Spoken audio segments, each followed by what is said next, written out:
Hey, welcome back. This is Practical Applications, BizBit number 4. My name is Shaphan Roberts, and this is understanding your value.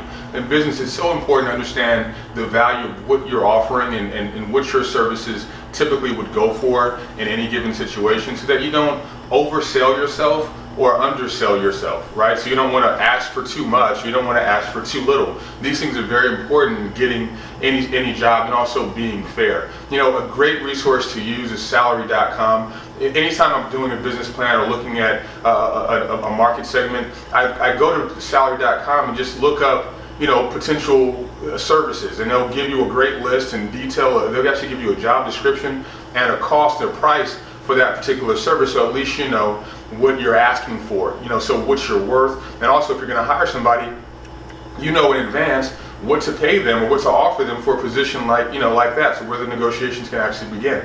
I have a great example of a gentleman that actually was pitching my client on a service, and so, you know, me being the business manager, I'm vetting these opportunities. He comes and says, hey, look, I want to set this corporate entity up for you, and I'm going to do it for, I said, well, how much is it cost? So she sends me over a proposal, and really the proposal was off mark. It was actually too low.